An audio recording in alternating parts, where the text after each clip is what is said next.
Hello and welcome back to Codex Lee. My name's Lee and this is a channel all about books. So today I'm going to go through a list of 5 books that I intend to read in the month of November, and this is part of Written in Blood's 5 Decades of Horror Challenge. So the aim behind this is to read one horror book published in each of the 5 decades from the 1970s through to the 2010s. So book number 1, and this is The Fog by James Herbert. I haven't read anything by James Herbert before, so I thought this would be a nice introduction. This is one of his earliest works.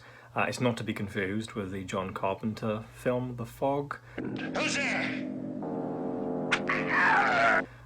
which I have seen. I watched that quite a few years ago and quite enjoyed it. The reason I chose The Fog by James Herbert was because I've recently read Danse Macabre by Stephen King, and he devotes a chapter of that book to discussing 10 horror novels that he considers to be 10 of the finest horror novels he'd read from sort of 1950s through to the 1980s.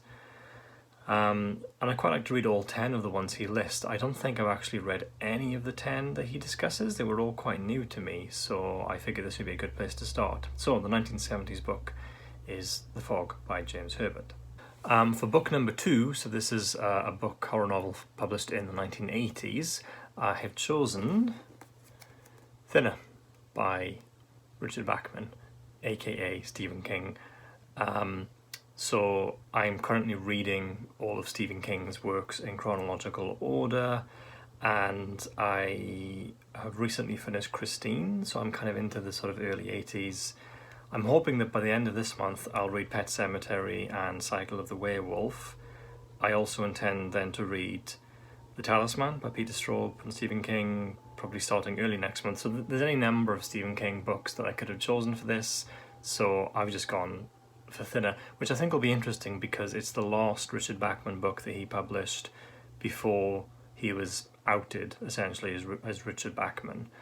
And I've read all the previous Richard Bachman books, so this will be an interesting one to read to compare to those. I think it's more overtly a supernatural tale than the previous Bachman books. I have seen the adaptation, the film adaptation that came out in the 90s. I remember it being pretty terrible. Had some pretty problematic issues around race representation from what I remember. Die clean, white man from town. Die clean. We'll see how the book handles there. So we'll see how it goes. Anyway, the 1980s title, Thinner by Richard Bachman. For the 1990s book that I've chosen, this is actually a reread. This is a book that I read around the time it came out, because I read it about 20 years ago when I was a teenager, and I absolutely loved it then, so I thought it'd be really interesting to see what I think of it now, and that is Chasm by Stephen Laws. I don't know how many of you have heard of Stephen Laws. This is the only Stephen Laws book I've read. He is a British horror writer. I don't know if he's still publishing works, actually. He may be, I'll have to look into that.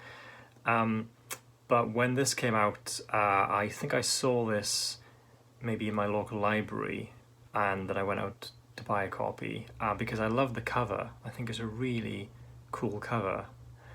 And from what I remember, this is about, there's like a massive earthquake that takes place, and so the landscape is sort of like, lots of the landscape collapses, and there are these little kind of islands that still remain, which you can sort of see from the cover. And it just follows different characters that are trapped on these different islands, and I think eventually they manage to sort of connect up. And there's some kind of evil force that is behind this earthquake, and that is having some kind of influence over some of the people. When I think back to what was in this, I remember that there was a woman in peril, and she was being threatened by a man, and I think he was an ex-boyfriend or perhaps a current boyfriend. And again, it'd be interesting to go back and read how that comes across now, 20 years later.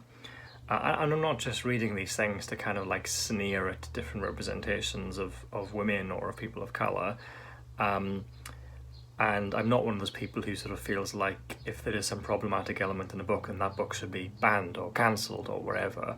I get that sometimes if you want to represent racism in a book or misogyny in a book, then it kind of helps to have someone in the book who is racist or someone who is a misogynist. But the issue I've had in reading Stephen King up to now, and I've read, I don't know, maybe about 18 books, is there's just so much sexism in his books. Practically every book has a very kind of sexist character, which is used in a slightly lazy way to show that this character is unlikable, as opposed to kind of saying something about sexism. So it becomes wearying. So I'm going into this book with a slight degree of trepidation around, you know, how are women represented in this? Is it going to be another case of just outright misogyny to kind of show that, oh, this person is bad? Which I kind of think is lazy writing. I might be doing it an injustice. I don't know. I remember loving this as a teenager, so we'll see how that goes now. So for the 2000s book, this is a title that I have not read, although I have seen the film version of this, the original version, and that is Let the Right One In. This is a vampire tale. For those of you who are not familiar with this, I highly recommend watching the film. There was an American remake that came out a few years ago, which apparently is perfectly decent as well, but doesn't necessarily add anything that wasn't in the original film. I really, really enjoyed that film. It was very original, very well done.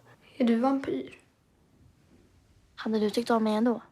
And I've had this on my bookshelf for quite some time, so I'm quite looking forward to reading Let the Right One In for my 2000s book. Finally, for my 2010s book, I've decided to go with Lovecraft Country by Matt Ruff. I don't know a great deal about this. I just know that sort of around the time it came out, it was coming up in various different recommendations online. I added it to my wish list. I think it's got a really interesting cover.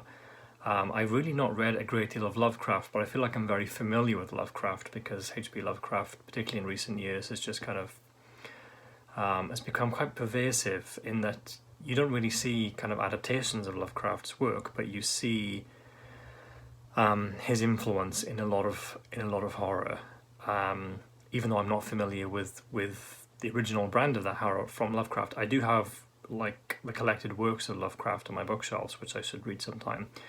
So I don't really know what this is about, other than I think it is sort of inspired by Lovecraft's writing, but I think it also weaves in race relations elements into it, and how, you know, kind of racism and prejudice is in itself a type of horror that people experience. So it sounds interesting.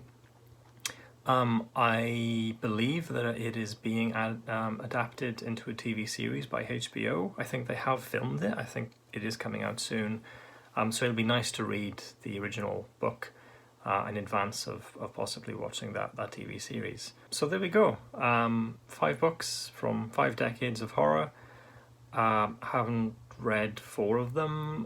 One I have read, but quite a while ago, so it'll be interesting to reread it. I do also intend to read other Stephen King books. Like I said, I've still got Pet Sematary and Cycle of the Werewolf and The Talisman before I even get to Thinner. And even once I've finished Thinner, there are still some others, like I think Skeletons and Crew is next on the list. My aim is to read up to and including it before the end of the year. And then I'm going to sort of have a bit of a break on Stephen King because I'm feeling a bit exhausted with Stephen King at the moment. And that just feels like a nice point to pause. Yeah, we'll see how it goes. I think this is an exciting readathon. It's not too ambitious, but I feel like I want to read some more horror, so let's see how it goes.